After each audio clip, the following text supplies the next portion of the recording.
নমস্কার বন্ধুরা, আমার নাম রাজাদি দাস। বয়স ২৬ বছর, উচ্চতা ৫ ফুট ৬ ইঞ্চি। নিয়মিত ব্যায়াম করার কারণে আমার শরীর বেশ গঠনশৈলীও টেটানো।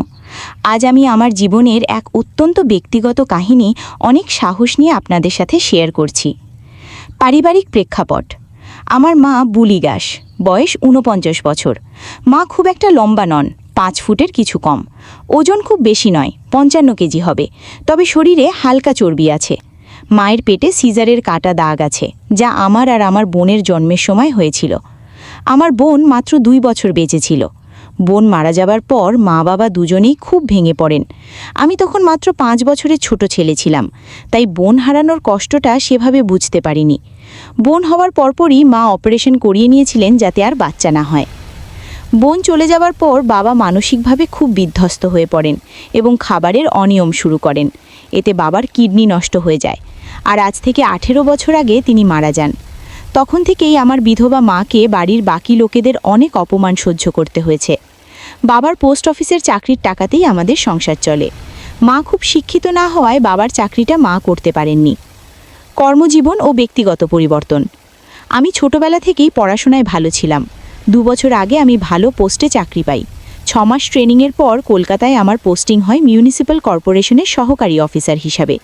কলেজ লাইফে আমি অনেক মেয়ের সাথে সম্পর্কে জড়িয়েছিলাম এবং এসব কাজে বেশ পারদর্শী হয়ে উঠেছিলাম।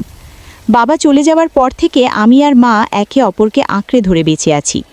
মা অনেক কষ্ট ও মানসিক জোর দিয়ে আমাকে বড় করেছেন। আমাদের থাকার জন্য ২টি রুম, রান্নাঘর ও বাথরুম আছে। মাধ্যমিক পর্যন্ত মার সাথেই ঘুমোতাম।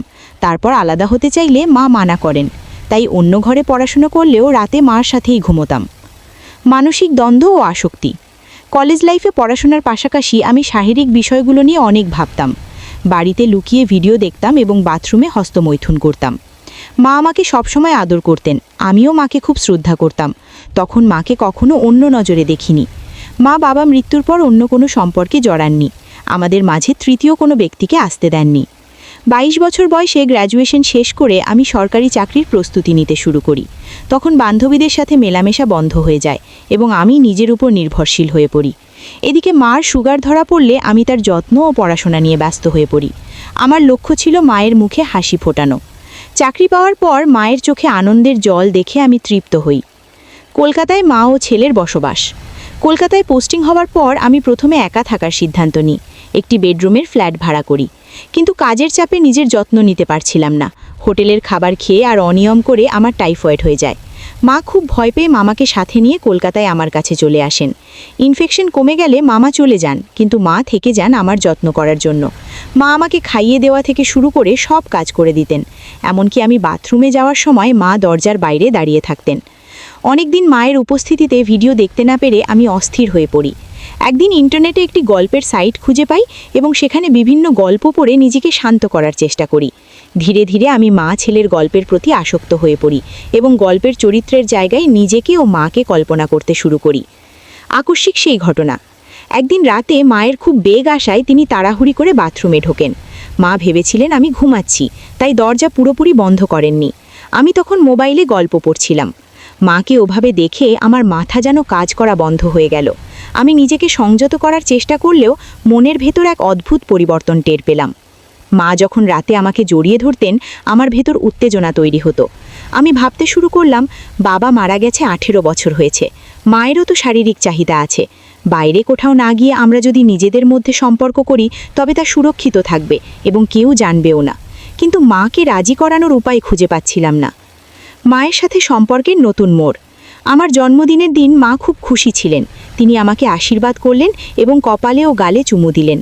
মা লক্ষ্য করেছিলেন যে আমি রাতে ঠিকমতো ঘুমাই না এবং আমার চোখের নিচে কালো দাগ পড়েছে। মা যখন কারণ জিজ্ঞেস করলেন, আমি বললাম কিছু কথা আছে যা বলা যাবে না। এর ২ দিন পর রবিবার দুপুরে এক অভাবনীয় ঘটনা ঘটে। মা স্নান করে বেরোনোর সময় পা পিছলে পড়ে যেতে যাচ্ছিলেন।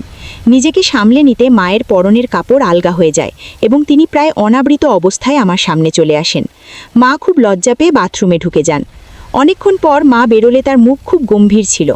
মা আমাকে বললেন, বাবু, তুই আমার সব দেখে ফেলেছিস, এটা খুব খারাপ হলো। আমি ইতস্তত বোধ করলেও নিজেকে সামলে নিয়ে বললাম, মা, এটা অত বড় ব্যাপার না, আমি তো তোমারই অংশ, বাইরের কেউ তো দেখেনি। ছোটবেলায় তুমিও তো আমাকে এই অবস্থায় দেখেছো। আমার কথায় মা কিছুটা শান্ত হলেন, কিন্তু তার লজ্জা কাটছিল না।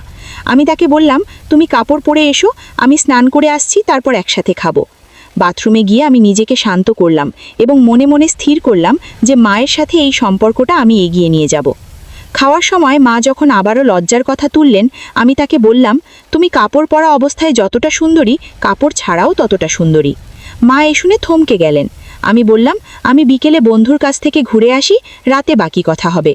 কিন্তু আমার মন বাড়িতেই পড়েছিল, তাই দ্রুত বাড়ি ফিরে এলাম। মা আমাকে দেখে অবাক হয়ে বললেন, এত তাড়াতাড়ি চলে এলি?